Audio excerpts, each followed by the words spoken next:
What's up, everyone? Welcome to another episode of Variant Live. As you guys know, this is the first Variant Live after Infinity War came out. Infinity War came out this weekend, and man, I think it made like 640 million is what I saw. Just all the money, all the money in the world. But before I get into the spoiler review of my thoughts on Infinity War, a few things to mention. Obviously, this week we are not, because I went to the premiere for Avengers Infinity War and there was just been a lot of crazy stuff happening this week. So this week we are going to skip talking about Attack on Titan until next week, but we're actually, instead of just watching two episodes at a time, since most of you already seen it, I'm just gonna finish it out. I'm just gonna finish out the entire first season, and then after that, because it's been back for I think 3 weeks now, we're going to start watching My Hero Academia season 3, because that's back. That's on Verve. Link for that is in the description below. If you sign up using the link in the description, you get a free 30-day ad-free trial to watch all the anime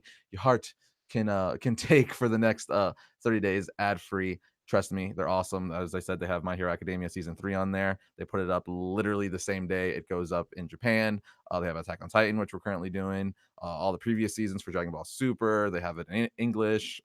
They have it subbed or dubbed, all that crazy stuff. So we're going to continue that next week. But this week is basically all about Infinity War, because this is a monster, a beast, a mammoth of a movie. As you guys know, I was able to attend the world premiere for Infinity War. So let's start that there, as that's I was on the carpet before I went to see the movie. We'll start with that. So yeah, I was able to go to the premiere for Avengers Infinity War. It was insane because unlike most premieres, it was two city blocks. I think Jimmy Kimmel even said on his show on Jimmy Kimmel Live that it's crazy that he's never seen a premiere that took up two city blocks. It was just all kinds of crazy. But yeah, again, I've said it like 3 times already, but I was able to go to the premiere thanks to us partnering up with the great people at Comicave Studios. We're going to put the link for, I think the link is already in the description below for them. They have some great product, great collectibles and stuff going out.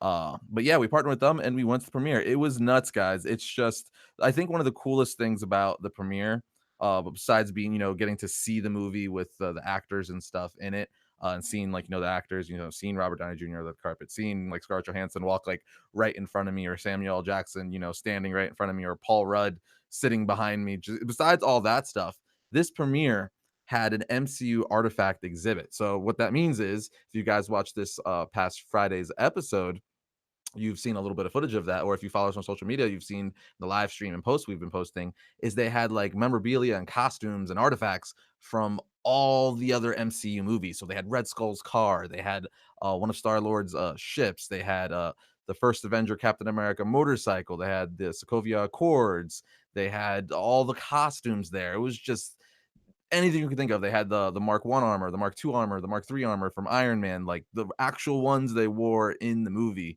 It was just surreal. And it wasn't like a little corner. Like you're talking about, like this was almost like 3/4 of a block long worth of like memorabilia memorabilia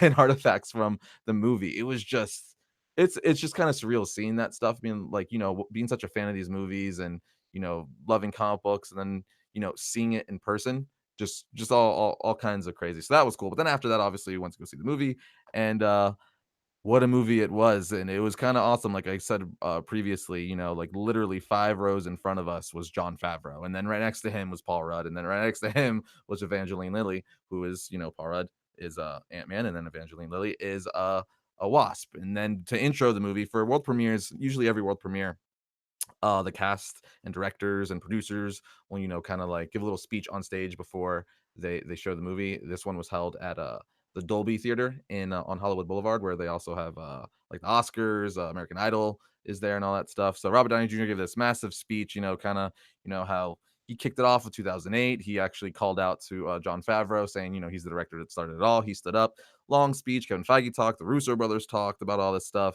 The cast was up. Samuel L. Jackson announced the whole cast to come on stage. It was pretty cool. That was actually one of the coolest moments, because it's, we sit down, they give you a popcorn, you get a soda, and the lights kind of go dim, and then you just hear Samuel's L. Jackson's voice coming up saying, "There was an idea that a group of heroes, that whole Avengers spiel that we've heard so many times in past movies before." And then he's like, the group of outcasts, and then or misfits, and then the Guardians of the Galaxy come up, the group of heroes, and then most of the OG Avengers come up. It was just crazy, crazy, crazy cool. But what it all comes down to, as cool and amazing as all that stuff was, and trust me, it was super amazing. It's all kinds of fun. It all comes down to the movie itself. And this is where I'm going to get into my spoiler thoughts of the movie. So if you have not seen Avengers Infinity War, this is going to be all the spoilers, like everything. It's in the title, but I feel like I have to say it again for people who don't read or look at things. Spoilers, like right out the gate, because this movie, massive spoilers, like from the opening scene. Okay, so I'm just gonna try to go. Also mentioned the spoilers in the comments, like Yeah, yes, there's people like in the comment sections of normal episodes, like even in spoiler free episodes, people always like post spoilers in the comment section. So I mean, you shouldn't be watching this video if you haven't seen the movie. So meaning you shouldn't be looking at the comments, because you shouldn't be here if you haven't seen the movie. But again, spoilers everywhere on this episode, comment section, everything. So can't stress that enough. With that said, I'm getting into it. So the movie, I'm going to try to do this chronologically.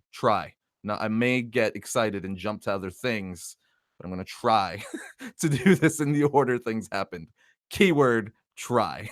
Okay, so the movie starts off, as we all know, at the end of Thor Ragnarok. A bunch of Asgardians and Thor and Loki and all of them have escaped from Asgard because it got blowed up and all that stuff. And this movie picks up from there. But what we see is we pick up from all the Asgardians on the ship being like half of them or all of them like dead.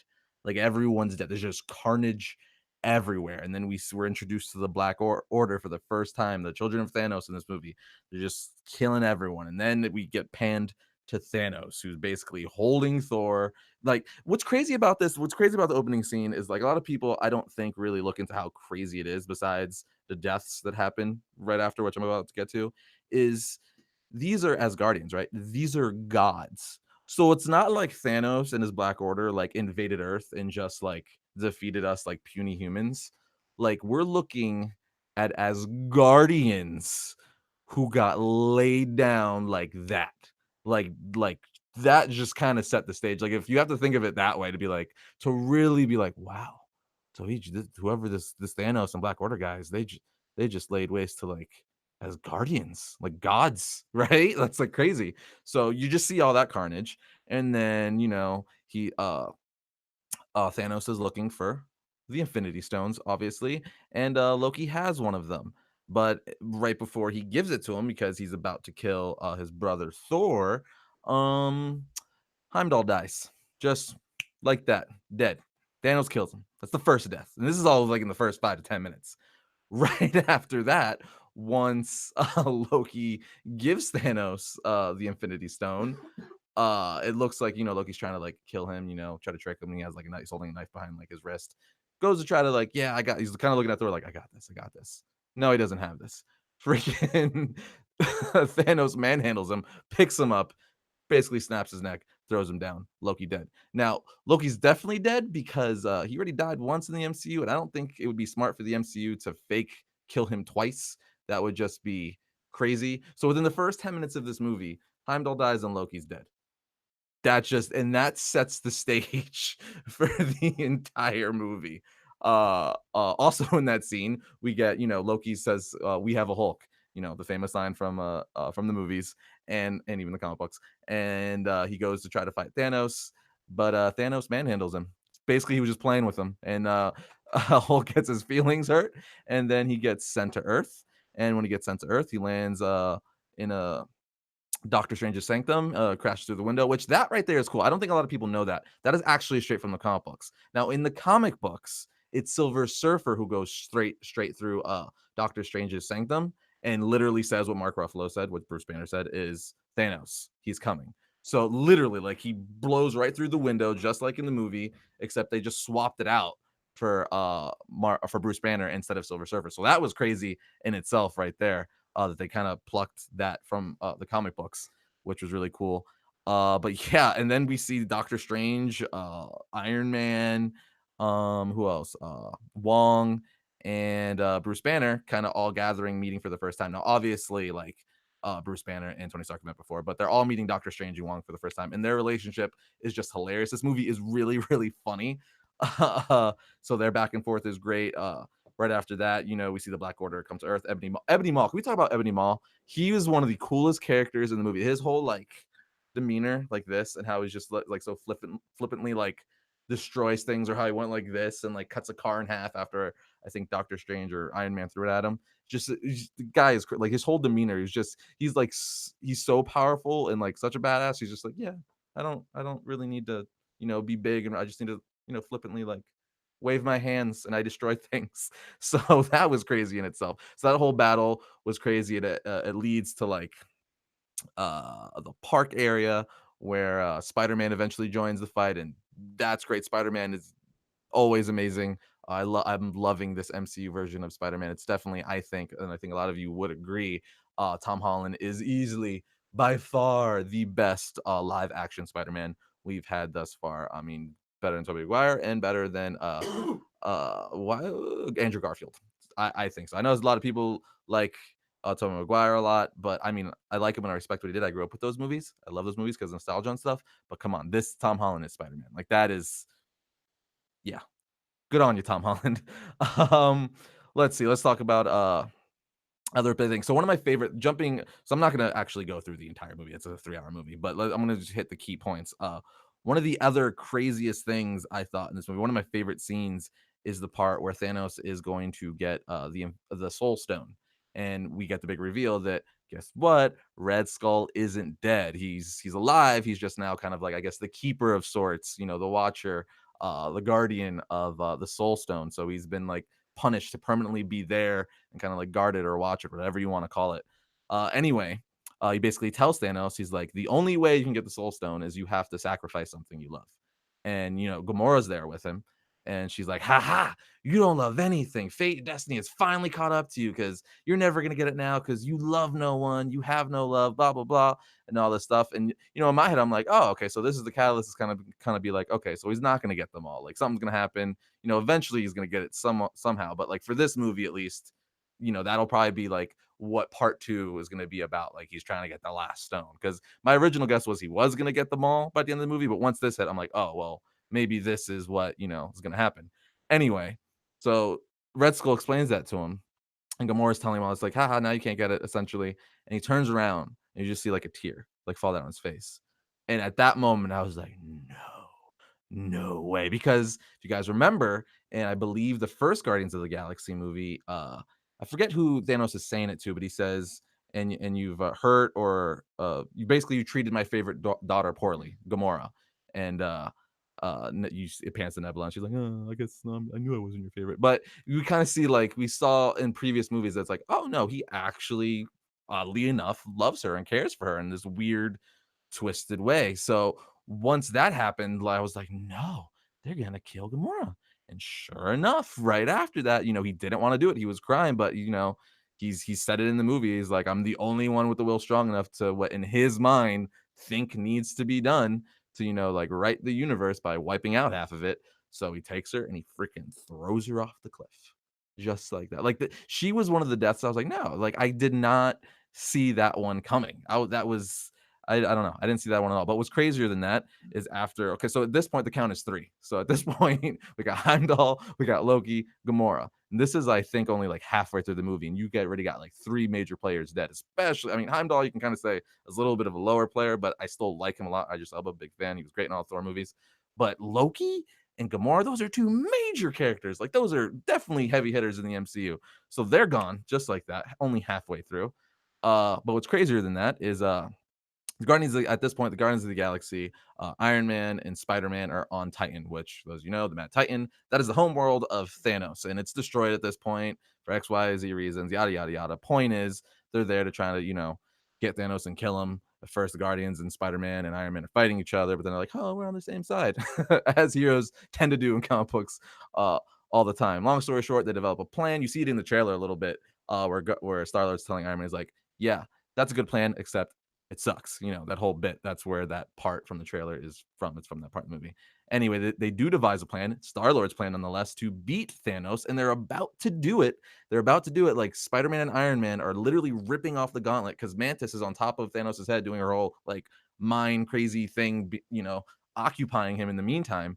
They're about to pull it off, but then, because as Thanos being in that weird like state is kind of like spewing out, just random stuff, and Star Lord realizes that he killed Gamora.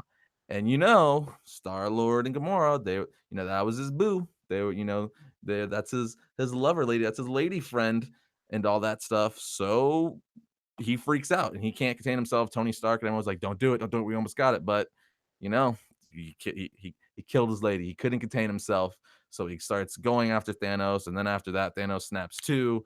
They no longer can get the gauntlet off his hand, and then he wrecks shop just just like that. So it's like you thought they were going to beat him, but no. But no. So there's that. One thing I will go back to say though, going back a little bit, I told you I was probably going to jump around a bit as I remember things, is Hulk. So the Hulk thing, you only see the Hulk the first time when he gets beat up in the first 10 minutes by Thanos. And then after that, he basically got his ego bruised and doesn't want to transform anymore. Like it's kind of like an ongoing gag throughout the entire movie that Bruce Banner is trying to transform into the Hulk, but Hulk doesn't want to come out. Like he'll literally like you see Hulk's like face go green a little bit. He's starting to come out, and he goes, "No," and then he goes back, like he's like, "No, I don't want to." Like, he's ashamed. He's ashamed that he literally got thrown around like a rag doll by the Mad Titan. So I was kind of mixed with that. I did think it was funny, although I would have rathered seen Hulk more, like especially maybe by the end of the movie where when they're they're in Wakanda and they're eventually fighting the whole Black Order and Thanos is about to come. That whole end battle third act scene, I thought the Hulk should have finally raged out there. Instead, we got Bruce Banner in a Hulkbuster suit, which was cool. Again, it made for some funny moments, and I didn't mind it. Although I will say, I did like the design more of the Hulkbuster suit and Age of Ultron over this new movie. I feel like it's just they try to make it too sleek looking. That's like a real nitpick thing. It's not even a gripe for me. I'm just randomly telling you guys that. um, what is someone? Maybe there's more Hulk coming. Yeah, that's my theory actually. Okay, so one of you guys said Lexi said maybe there's more Hulk to come, coming out than we know yet. Yes, my theory is in the next movie in part 4 that's he's obviously they're kind of we're building him up and then he's gonna rage out and wreck shop in Avengers 4. I called it part 4, but Avengers 4 it's untitled as of now. Um, but yeah, and then after that we get the huge Wakanda, the huge scene at Wakanda, which is the massive battle. At this point, Thanos only needs one more Infinity Stone. He needs the Mind Stone from Vision.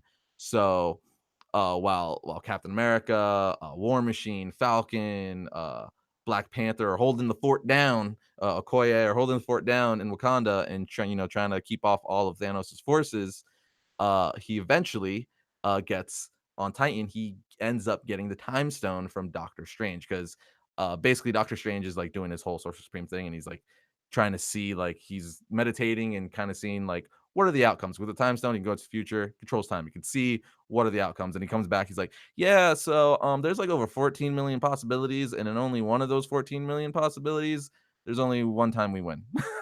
So then after that, I guess he does come with some kind of spell. He kind of hides the time stone. Eventually, though, Thanos, after that whole Star Lord thing, where Star Lord screwed the pooch for everyone, Thanos gets his hands on Iron Man and is like, "Yo, I'm gonna kill him. Give me the stone, Doctor Strange. I'm gonna kill you." So Doctor Strange, which is funny, earlier in the movie, he said, "If it comes between you and the stone, I'm gonna choose the stone. I have to protect it. That's my job. I'm the keeper of the stone. That's my job." But no, he didn't. He gave Thanos the stone, and once he had the fifth stone, that was it. He let Tony live, but then he went back to Wakanda, and at that moment, Vision is telling Scarlet Witch, is like, "Yo, you got to kill me. You have to kill me. He's gonna get a stone. If you don't kill me, he's gonna get all 6 stones, and that's not gonna be good for anyone. It's kind of like kill me to save the world, or save me, and then we all die anyway." So he's like, "You got to kill me." She doesn't want to do it. They're in love. She eventually does it. Right? He's dead, right? Gone. Bye bye Vision. So that's number 4, right? Number 4th big death in the movie. We're still not done yet. So so you're like, that sucks. But Thanos comes in like a boss. You see it in the trailer. That scene where Captain America's holding the gauntlet. He's like, that's from that scene. Comes in, smacks everyone around because he's got 5 Infinity Stones by now. Even when he had like 2 or 1 Infinity Stones, he was still smacking around the Hulk because he's a Mad Titan. Either way, Vision's gone, and he comes up. Scarlet Witch is fighting him, and they're looking at each other, and he's like, kind of has that look like, yeah, doesn't matter. Puts his hand out, does this whole thing, rewinds time to where Vision is alive again before the stone was destroyed and exploded in his head, takes the stone, then kills Vision. So Vision dies twice in this movie. So I don't know if you want to like count that as 5, but Vision dies 2 times because he died by Scarlet Witch. Thanos rewound times, like, that's fine. I got a time stone. Rewound it, took the stone out, killed him again. So yeah, that Vision dies twice in this movie. And that it was just the coolest scene. Oh, and by this time, I kind of forgot this too. Again, there's a lot in this movie. And I've only seen it once actually. I have to see it. I'm probably gonna go see it again this weekend. But anyway, during one of the other side stories with this movie is Thor needs a hammer. He needs a hammer because he couldn't fight Thanos earlier in the beginning of the movie either. So he's like, I need a hammer. So he goes to get a hammer, and he eventually, as you guys know, you've probably seen it through toys or you've seen the movie, he eventually gets Stormbreaker.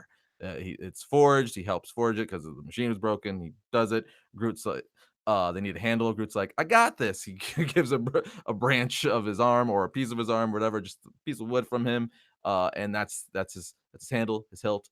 And now Thor has got his hammer, and he comes back to Wakanda, and in full Odin force wrecks freaking shop. Like this is the most powerful we've ever seen Thor, and that says a lot because he was pretty freaking powerful towards the end of Thor Ragnarok, because that's when he acquired the Odin force and all that stuff. But he's the guy, like, literally at the end, kind of jumping around again. At the end, Thor could have very well defeated Thanos if he would have went for his head. If he would have went for his head. Because as you know, at the end, he takes Stormbreaker with the axe side, puts it right in Thanos' chest. But Thanos was like, you should have gone for my head. Snaps his fingers. And it's at this moment, guys. This is the moment where everyone in the theater is like, wow. And it just got cool. Even at the premiere, like, given this is with all the actors and people in the movie. Because everyone forgot to mention that earlier. The Russo brothers, the director of the film, before the movie started at the premiere, they said this is the first time the cast is seeing the movie. So like Tom Holland, Robert Downey Jr., Chris Hemsworth, they all up until that point have not seen the movie. So we were watching it the first time with them. So because a lot of them, besides a handful of the actors in the movie, were actually given fake scripts with fake endings. So that's how secretive and locked down this movie was. Like even like Spider-Man and like half the actors like in it didn't even know how it was going to end. So anyway, at this point, he snaps his fingers, and then we're kind of panning around to like what's going on, and you just see like characters start disappearing. You just see them like literally like turning into like dust and blowing into the wind, like Winter Soldier, a freaking Scarlet Witch, Black Panther, like pretty much Groot, Drax, basically all of the Star Lord, pretty much the entire Guardians of the Galaxy minus Nebula. And I think Rocket doesn't disappear either. I think he still stays as well. And then the last one that disappears, we go back to Titan, and because it doesn't matter where you're at, because basically that snap of the fingers, that's from the comic books, as you guys know. Before I get into that, so in the comic books, in Infinity Gauntlet story, how it's done there, Thanos basically in an earlier comic promised death because she's death, she likes death. He's in love with her. It was like, hey, um I will wipe out half of reality for you because I love you. That's how much I love you. But I just have to get the power. When he gets the power and he gets the Infinity Gauntlet, he's still trying to like, hit on her and flirt with her essentially, and she's not having it. He's like, what the heck's happening? So he finally remembers. He's like, oh, I didn't make good on my promise yet. Like I told you I would wipe out half of reality, and I haven't done that yet. So then the panel goes down, and you see he's does it. He goes, all right. And you just see a snap, and then the next panel over, you just see like a little poof, and then that's it. He wiped out half of reality. And the next page, you see Spider-Man being like, "Where's Mary Jane? Where's Mary Jane?" So that's how it went in the comic book. So in this movie, they obviously didn't do that. They just kind of did it. But and in the comics too, Spider-Man, obviously he's like, "Where's Mary Jane?" He's not one of the ones who go away. um, but the last one that was on Titan was, I think, the most heart wrenching one, just because the way they built Spider-Man and Tony Stark's relationship in this movie was awesome. I love how Tony Stark is a surrogate father to Tom Holland, and like like Tony Stark definitely like loves him as a son, and Peter Parker definitely loves Tony Stark as a father. Like they just built it up so good, like how he's kind of mean to him a little bit and sarcastic to him and hard on him, but it's because he actually loves them, like you would with someone you love. You're hard on them because you love them. You want them to be the best they can be. So it's kind of like that thing going on. But at the end, he's like, he's like Tony, I don't want to go. I don't want to leave, and he just falls into his arms and is like, basically kind of like sobbing and just not wanting to go. You just see him lay down and he disappears. And then, okay. So Robert Downey Jr.'s delivery for this kind of stuff is brilliant. Because first of all, in Civil War, when he comes to the realization that Winter Soldier, he's watching the tape for the first time where Winter Soldier's killing his parents, and you just see that shot where like it's from behind the monitor, and you just kind of see like from here up in his eyes, just like he acts so much just with his eyes. You could just tell like, oh, he's pissed or he's sad. And the same thing, like he doesn't even say anything. It's just like his body language is like, oh, that's what you would be in shock, and you would just be like helpless. Like you wouldn't know what to do. Like if you're all your friends and loved ones are disappearing. It's so good. Good on you, Robert Downey. Good on you, Robert Downey. So yeah, that was this I've said it a bunch of times. This movie is kind of like Game of Thrones. That's how I keep describing it. The Game of If any of you watch Game of Thrones, I'm not gonna spoil it, but I mean, I guess me saying that kind of alludes what sort of happens. But Game of Thrones, the Red Wedding episode, it's just one of those things where it's just like, oh, so many people are gone. This is a game changer going forward. You're not gonna kill like one or two people. You're really gonna kill like like double digits of people. So I mean, the movie. I mean, I say all this, so you can tell by the way I'm talking about. I love this movie. It is easily top three. It's probably my number one. I do have to see it another time, but I mean, it's so good, and it's just funny to me how like the Russo brother movies are probably my top three favorite movies. As of now, this could change, but I would say Civil War, Winter Soldier, not in that order, but the top three are Infinity War, Winter Soldier, and Civil War, and all three of those have been directed by the Russo brothers. I just feel like they understand the character so well, and the action is so good. Another thing that's crazy to me about this movie, it's 2 hours and 40 minutes, right? So it's almost a 3 hour movie. Let's just say that it's almost a 3 hour movie. But I don't know about you guys, but it did not feel like a 3 hour or almost 3 hour movie. Like I was like, I thought it was like an hour and a half. And that just goes to show that like how entertaining and how well paced the movie is. Like that's another thing to this movie's credit. Like you're always entertained with no, there's like several different stories going on. There's literally like you got Thor, Groot, and Rocket over here, Spider-Man and the Guardians and Iron Man over here. You got like Thanos over here. You got Captain America on Earth with doing the stuff on the ground with Wakanda and all that stuff. So you have like all these stories going on, and you never get confused to where people are at. You never get bored. You know where everyone's at. You know what everyone's doing, no matter how many times they're jumping around. It's just just pulling this together was a feat, and man, did I think they pulled it off. I mean, I haven't. I think I only heard one bad thing about this movie, and that says something. Like this, like superhero movies are really polarizing, and obviously there's people on the internet and there's haters and people who don't like it. I mean, you don't have to like it. Everyone has their own opinion, but I would say that this movie more than most, I've just been seeing like positive things again. Like just I was at a comic book store this past weekend, just talking to friends and family, and I've talked to well over like probably like 40 people who have seen it, and only like one out of the 40 plus people who've seen it was just like, yeah, it's all right. Like, and that never happens. Usually, it's way more, even for good movies, even for like a Civil War, Winter Soldier movie. There's usually a lot more people like, no, this one is just getting a lot because it's 10 years in the making. That's another thing. It's crazy. This is just 10 years in the making, and to pull off like just all like the character interactions and everything's building to it.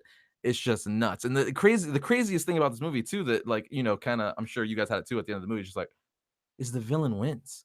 The villain freaking wins in the movie. Like, when's the last time you watched like a superhero movie or any movie for that fact or blockbuster type movie where the villain wins? The craziest thing about that though is in the middle of the movie. This is what blew my mind as far as like the writing and like foreshadowing, like they foreshadow how the movie's gonna end, like pretty much dead center of the movie. When Doctor Strange is talking to Thanos, he's like, "Oh, how's this gonna end?" And Thanos says, "With me watching the sunset." The movie freaking ends with him watching the sunset, and then it literally goes black, and then it just says Thanos will return in 2019, and now we have to wait till May 3rd of next year to see what the heck's gonna happen. It's just crazy.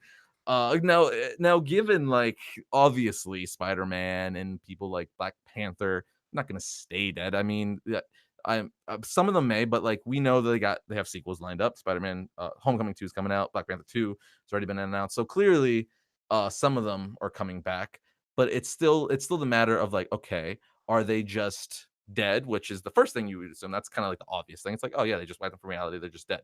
Or, but we don't know that technically. I mean, yeah, I guess that's definitely what the movie implies and what they're trying to say. But I don't know. This is comic books. For all we know, they could be in an alternate reality. They could kind of do another twist, or they could be somewhere else. I don't know. But we also don't know to the extent of who is all gone too.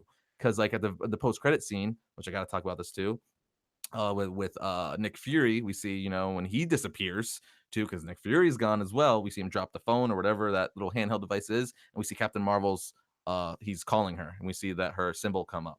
So, but there's so many other characters. We don't know like what's up with Ant-Man. We don't know what's up with Wasp. We don't know what's up with Hawkeye. I would assume, me personally, I would assume those guys are not disappeared. They're not dead, I would think. I don't know that, but I would think that just because you're going to kind of need more help going into Avengers 4. But yeah, we don't know because Ant-Man and Wasp, that's taking place before Infinity War. And then Captain Marvel, which comes out next year, March, I believe, is also before Infinity War. That actually takes place in the 90s. So that takes place like way before the first Avengers film.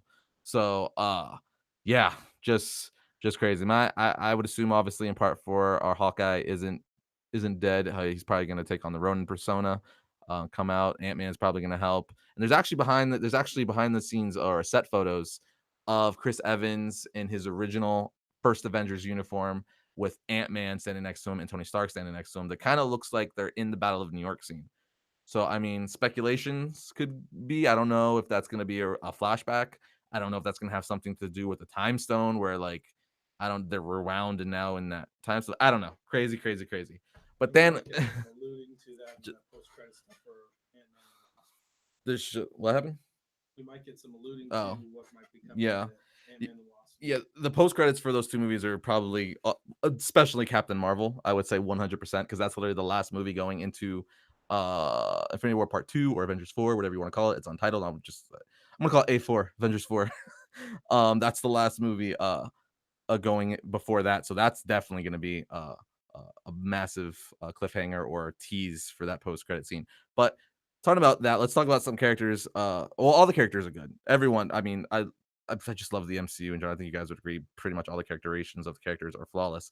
Tom Holland with Spider-Man was great. Tony Stark as Iron Man was great. Chris Evans Captain America was great. Black Panther, Chadwick Boseman was great. Okoye, she's awesome, by the way. She's one of my favorite freaking characters. I know she's like a side character, a supporting character, but for some reason, Michonne from The Walking Dead, Okoye, she is so cool. Just her little mannerism, like the way she looked at like Bruce Banner and the Hulkbuster armor. She's like, what the frick is this? Just like, I don't know. I just think she's awesome. I almost like her more than Black Panther, like himself, almost. I don't know. I'm just taking a big liking to her. So she was great. Don Cheadle's War Machine was awesome. Just everyone. But I will say the one who stole the show, and a lot of people I think would agree, is Thanos, Josh Brolin, because this is the first time we saw him. Josh Brolin as Thanos. The Thanos in this movie was so good on so many levels. The portrayal of him by Josh Brolin, his dialogue, just the writing for him, just his whole arc was insane. Like, because you kind of felt for him in this weird, twisted way. Like you didn't fully agree with him, but you're kind of like, oh, all right, there's something in there, kind of somewhere, especially with that Gamora scene. You know what I mean? Like he thinks he is kind of helping out. It's definitely not. It's kind of like that villain thing. It's kind of like that Killmonger thing, I guess, in a sense, where it's like, I'm doing it for the greater good. Yeah, but you're still crazy. You're still a nut. You're still killing people to do it. That's not nice. So that whole and just the CGI for him looks awesome. He was very intimidating. The music, the score they had from Alan Silvestri was fantastic. I mean, I just everything about this movie. I know you guys are like, Arris, you were just fanboying so hard and drooling over this so much. I don't even care. First and foremost, I'm a fan. Before anything else, before I'm a reviewer, a YouTuber, whatever, I'm a fan and I'm drooling over it because it was awesome. I don't even care. This movie was great. So you can say whatever you want. You're just a fanboy, more fanboy. I don't even care. This movie was fantastic. It was so much fun. And just like I don't say it much, like or if ever, but I feel like the hype is real with this movie because again, it's literally 10 years. Like I've been like I am 31, right? 10 years ago. Okay. I've been watching these movies since I was 21. I wasn't even married and when these movies like first started. Like this is like my young adulthood coming up here. You know what I mean? So I'm just all about it. And the fact that Kevin Feige, the Russo brothers, and all the actors, the whole team pulled it off and made it so good. Yes, thank you so much. And I don't even know, like, I don't even know. And the fact that this is a big cliffhanger, because obviously, again, you would assume most of the people who disappeared are coming back. You could assume that, but you don't know if all of them are coming back. You don't know which ones. You don't know how, and you don't know what ramifications this is going to have going forward. This is comic books we're talking about. This can alter the timelines permanently, like completely. Like they could be on offshoots and like other realities now. When they revert it back, they could bring other characters back. Like what would have went their way of fixing it? You know, like in the comics all the time, like especially with like Flash and those type of characters. Like yeah, it's fixed, but now reality is completely different. Now we got Miles Morales fighting along Tom Holland Spider-Man, so we got two Spider-Man in this universe. Or now we got like like an ultimate Captain America. Like this is comic books. The possibilities are endless, but I mean, the Russo brothers are 3 for 3, so I would imagine this movie part 4 is gonna be part 4? Yeah, Avengers 4, it's gonna part 4. It's gonna it's gonna be amazing. Okay, but I've been talking about this for like 30 something minutes already. In short, I like the movie a lot, a lot, a lot. It's really good. Lots of people die. Maybe some are gonna come back. We don't know. Thanos was great. It was funny. It had lots of action. I'm gonna see it again, and you should definitely see it too. That's my spoiler review. But yeah, really good movie. But moving on from that, because that was my 30 something minute rant. We have Free Comic Book Day. Free Comic Book Day is this Saturday, and we got some goodies coming out, guys. Once a year, Free Comic Book Day, you can go to your local comic book shops and get some free comics. But when you're there, just don't pick up the free comics. I mean, support your local comic book shops because you know why not? They're giving us product that we love so much. You gotta support your local comic book shop. So even if you get a free comic, just buy. Try to. I know if you can't, money's tight, whatever. Just try to buy at least one thing from the store, just to support the cause. So to ensure that comic books will always be coming out and it'll be a healthy industry. But anyway, some of the stuff that's coming out. DC is releasing DC Nation DC Nation Zero. It's gonna have 3 stories in it. It's gonna have a prelude to Justice League No Justice from Scott Snyder, Josh Williamson, and James Tynion. So that's going to be in there. That's a massive DC event. This actually Wednesday, I'm going to be doing a pull list episode of DC's Dark Knight's Metal, which I'm going to recap the entire story for that. And at the end of that, that kind of leads into No Justice a little bit. That's actually kind of not a little bit, kind of goes right into No Justice. So you're going to want to watch that if you want to know anything, if you're going to be reading No Justice, because it's directly related. Scott Snyder, he has his own little universe. I'll get to that Wednesday. Anyway, the second story that's in there is a story by Tom King. It's a Joker themed story. You guys know he's been doing some awesome stuff right now. Catwoman and Batman are getting married. Joker's crashing the wedding. All that stuff's going on in the comics. Tom King's been doing a great job with that. And then there's also going to be a prelude for Brian Michael Bendis' 6-issue Man of Steel series is going to be in there as well. So you're going to have a lot big names in that in that issue, in that one free issue. So that's kind of crazy. And if you want to read any of those big events, you're definitely going to pick that up, and it's free. So just go there. You got Scott Snyder's story in there.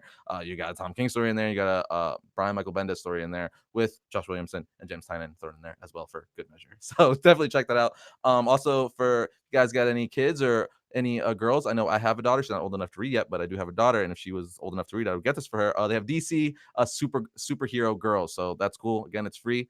It's a good way to get your little ones into comic books. So it's a good entry point. Avengers 1 is coming out. Looks like it's kind of Captain America centric. Also, Captain Marvel's going to be in it. It's Avengers 1. It's a free comic. Why wouldn't you want to check it out? You're going to be there anyway, right? Just get everything you can. I know some stores do a limit, but then a lot of stores don't. I know the ones I go to don't. So like you can even pick up for friends. It's a good way to like pick up extra. Like even if you don't want to keep them, you can give them to friends and family to get them into comics if you're trying to do that. Like this is the perfect time to do that because they're free. You don't lose anything. So you just could be like, hey, check that out. And then you may have a friend or got a friend or family member into comics. What else coming out? Mighty Morphin Power Rangers specials coming out. This is, I believe, a prelude to Shattered Grid. As you guys know, Shattered Grid is the new event for going on for Mighty Morphin Power Rangers by writer Kyle Higgins. There's actually a short film of Shattered Grid up online now. I believe it is on JDF's YouTube channel. You can just search Shattered Grid on YouTube. It'll come up. It's got like 6 million views. It's ridiculous. It's pretty cool though. It's you see Jason David Frank reprising his role as Tommy Oliver, an evil Tommy Oliver this time, who's he's an evil Green Ranger, White Ranger. So if you guys have been reading the Special Lord Draken, I know people say it different ways. Tomato. Anyway, he's basically an evil hybrid of the Green and White Ranger. Basically, in this alternate timeline, after the Green Ranger power ran out, he didn't go good, he stayed evil. And then he absorbed the White Power Ranger power upon his Green Ranger power. And you can see like the veins and like it's kind of like messing with us. That's why he's got like veins and stuff up his face. But yeah, get into that, get into that later. And yeah, then there's gonna be a lot of other stuff coming out. Obviously, Dark Horse is gonna have stuff, Boom's gonna have stuff, Image is gonna have stuff. There's just gonna be plenty of free comic book stuff. It's a lot of comic book shops make it kid friendly. They have events out of it. Some comic book shops even have signings with art writers and artists. So definitely check it out. See if there's any local comic shops in your area and see what they are doing. But support the cause because comic books is great, and that's why I talk about them every single week. But yeah, beyond that, I know we got Batman Ninja coming out May 8th. Obviously, once I watch that, that is I gotta talk about that because you guys know I love anime. I love Batman. They come together. I mean, what else? That's probably going to be a whole variant live episode in in itself. But I just saw a trailer with the English dub on it too. So if you guys don't, I know a lot of guys don't like reading sub stuff or reading while they watch movies. So there's apparently going to be an English dub, so you don't have to read. And then for the purists out there, the purists at heart who love their anime straight like they're watching in Japan, you can watch the sub. So you can do it that way. But that's pretty much all the news for today. I know Deadpool 2 is coming out pretty soon. After this week, we're going to be doing, I said, the DC Metals Dark Knight's pull list. Probably going to do some Power Ranger stuff this weekend. Don't really want to give that away, but maybe Power Rangers themed.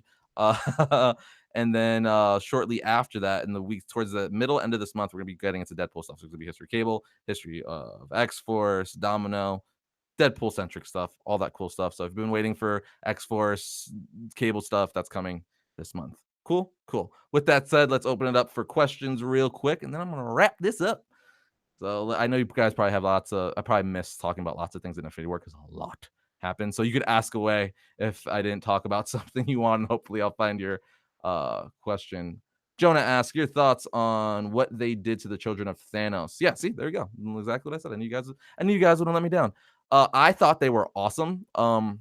They were definitely one-offs. It's like the MCU thing where they're dead. So, but they were freaking great. I love their character design. I love the voices. Ebony Maw's voice. Oh, so good. I even liked his death. The way Spider-Man pulled it back to Civil War. He's like, you guys remember the really old movie with the aliens? And then if you guys seen Alien, you know, at the end of Alien, the alien dies by getting sucked out of the ship and then freezes. And that's exactly how Ebony Maw dies in this movie. They blow a hole through his ship. He gets sucked out. Spider-Man seals it up with his webbing. And then that's the first time. Can we talk about how Spider-Man is us? Like he's the audience. I love how Spider-Man is like the audience and like how like his arms like every time like when he's in his suit when they're like whoa like when his arms first came out like that like he's like whoa what are these saying something to that effect. But it's funny because like he literally says that stuff as the audience is like whoa he's got arms. So I love how they kind of write him that way where he's just everything's like this is awesome. So yeah, Children of Thanos, I like them a lot. Ebony Maw was by far my favorite. um Corvus Glaive was really cool. Call Obsidian. I feel like Call Obsidian didn't really do much. Like he looked really cool, and he was basically like this big rock Hulk thing, but he didn't really do much. He was kind of there. Like I feel like he was my least favorite out of all of them because even Proxima Midnight was really cool. I mean, just her involvement was great alone, just for the pure fact when she throws her weapon at Captain America and he catches it, and that's the first time you see him and he comes out of the shadows. That she's worth it alone for that. I mean, she's cool besides that, but that right there, and they go into that whole little fight with Black Widow and Falcon and everything. So yes, that. Ryan Will says, no more pop culture references for you. Yes. Yes, I love how Spider-Man is always making pop culture references, like the Footloose thing in there. It's not the greatest movie. It was never the greatest movie of all time. So funny. So funny. That was another thing though. It was the coolest, one of the coolest, not the coolest, one of the coolest things about this movie was seeing all the interaction between characters for the first time because Spider-Man's never met the Guardians of the Galaxy for the first time. Guardians of the Galaxy's never met him or Iron Man before. Doctor Strange has never met Iron Man before or the Hulk. Like there was just so many like characters who never met before, which is really cool. Oh, another scene that was out of the comics too. Forgot to mention was kind of cool. They didn't do it the same way, but that torture scene for Nebula where Thanos has her like that. And he's basically ripping her apart, and she's like, "I know." He's telling Gamora, "I know you know where the Soul Stone is. You better tell me, or your sister's gonna get it." That's in the comics too, actually, and so he's kind of torturing her, not in the same way. They basically take ideas and then make it their own for the MCU, but it's fine because it worked great, and I loved it. um, let's see what else. Da, da, da, da, da. Fave funny scene with what is it? Bangus69 says Fave funny scene with Thor with Guardians of the Galaxy. Oh man. The one scene that comes out, my one gripe I will say is I think the first scene with Guardians of the Galaxy and Thor was a little over the top with comedy. That's me nitpicking because overall I love the movie. But within that, at the same time, one of my favorite bits was how like basically Drax and Gamora are all like drooling over how rocked and like handsome Thor is, and like the whole bit where they're like Rocket says Thor's fat. I mean, Star Lord's fat essentially. He's- that whole bit was hilarious. Where he's basically, what do you say? I need a total gym. He said, I'm getting a Bowflex. I'm gonna get a Bowflex. So I'm just gonna commit. I'm gonna. It's so funny. Or how Thor kept calling Rocket Rabbit, but like he never corrects him. It's the whole time he's never like, all right, yeah. He just lets it happen. Or now you guys are making me roll with it. Or even the fact he's talking to Groot, and in in Groot, I guess he's like, "You speak Groot?" He's like, "Yeah, it's an elective on Asgard." So just little stuff like that was so I guess a lot. I don't really have a favorite. A lot of them. I need to see it again though. I've only seen it once. I have to see it again. I gotta see it again this weekend. All right. Vorn the Matrix. Groot dies. He does that. Yeah, he's another one that dies. This is the second time he dies, technically, right? Because he died in Guardians of the Galaxy, the first one, and then Rocket found a little twig of him, and then he grew into a new baby Groot. So Vision dies twice and Groot dies twice. What the heck? Blah blah blah. Colin Johnson says, I want that elective. Right? It'd probably be the easiest. You know what's cool? Okay, so a lot of you may know this, a lot of you may not know this. So I was watching interviews and stuff online with the cast and crew and all this stuff.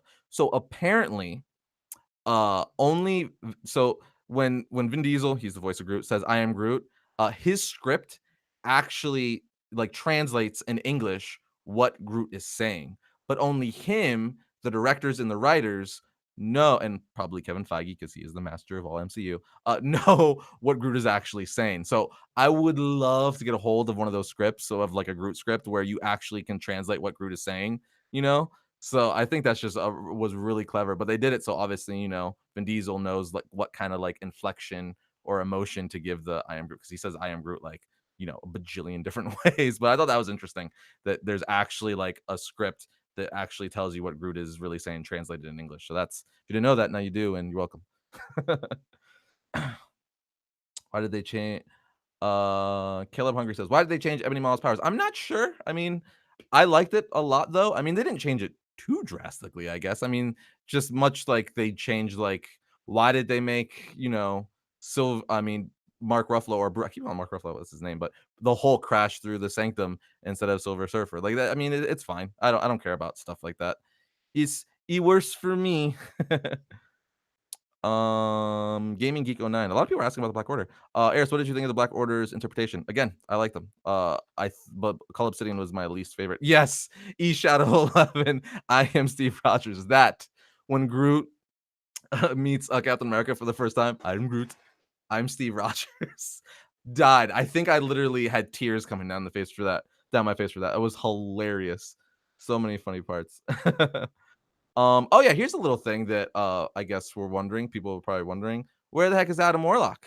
I don't know. We know he's been created at the end of Guardians of the Galaxy Volume 2. We know the Sovereign has created him. Aisha has created him. He's there, or he's cooking in that little, cocoon thing. But I don't know. I think he's probably gonna, like Captain Marvel, I think he's gonna be one of the additions to part 4, because part 4 is leading into phase 4. So I think that's where they're gonna pull out all the stomps and all that stuff. So hopefully we'll see Adam Warlock, because I feel like they've been teasing him for a long while, because they've teased him. I think in the first Guardians of the Galaxy, they had his cocoon in the collector's like cases, but then I heard that got retconned, which is why at the end of Guardians of the Galaxy Volume 2, they showed the new one with the Sovereign and all that stuff. All I know is Avengers 4 would be the perfect time to see him. So hopefully we see him there. All right, let's see what else we got here.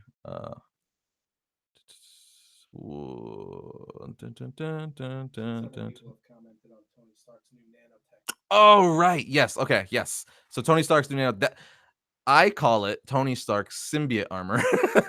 That's what I because it's just like it literally forms to basically everything he needs. That was really cool. How it's wings, how he's got a shield, it's making like blades. He got like a rocket booster to like propel him even faster. That's definitely his coolest armor yet. And I love how they kind of like at the very beginning when he's talking to Pepper Potts in the park, she's kind of like, well, why do you still need that thing? He's like, it's like precaution. Because like even though he's giving it up, he's like, yeah, did I? Did I? it's just in case. It's like, well, like, why do you have a gun in your house in case a robber breaks in? He's kind of like going that method with it, but like she knew better. And sure enough, he's in space and she doesn't know where the heck he is. And Spider-Man and the Guardians of the Galaxy and all of them died and he's by himself. So that's actually going to be interesting. How is Tony Stark going to get back? That's another thing to bring up. There's just we could literally talk about this movie for hours. There's so many like theories and things you could just mention. Like, how is he going to get back? I don't know. Like his armor was wrecked. Like it was at that point, it was like only like half on him, if at all. So it's like, I don't know what's gonna happen. I guess someone from Earth is gonna have to go get him. They're gonna go search for him. We're gonna find out. Uh Ninja Blitz. Let's talk Red Skull Infinity War. I talked about that a little bit earlier.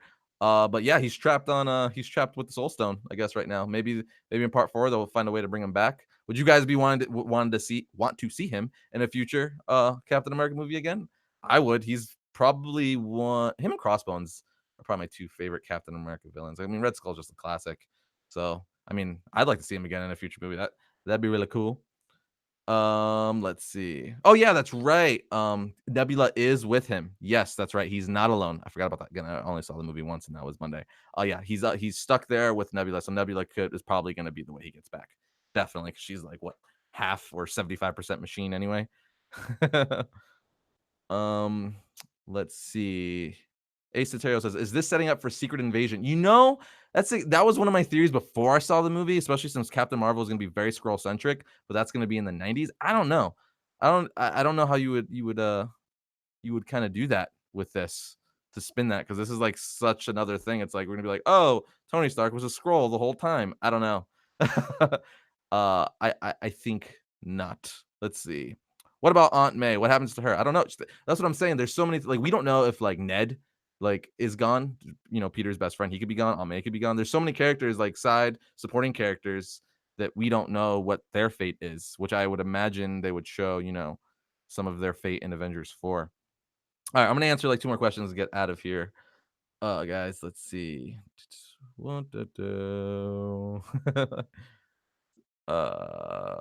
Caleb Caleb Prince says, "Why is Bruce in a suit while in the movie?" I'm assuming you're asking why he's in a suit in the movie. Because he can't turn into the Hulk. He's just a smart guy with no powers. So that. um. dum. Troy Ford, Peter's death, please. I talked about that yet? I talked about yesterday. I talked about that earlier, actually. That was my favorite death in the movie. And I say favorite, not that I wanted him to die. I do not at all. Favorite that I think that's the one that was like, okay, you're trying to make me cry at a superhero movie? Like that one is what hit me the most because again, that father-son relationship with Tony Stark and Peter Parker is brilliant. That's right. I said brilliant. All right, one more question, guys. I'm gonna wrap this up. Thanos actually beat the Hulk. He did, but that's not a question, so I'm not gonna count that. All right. Dun dun dun.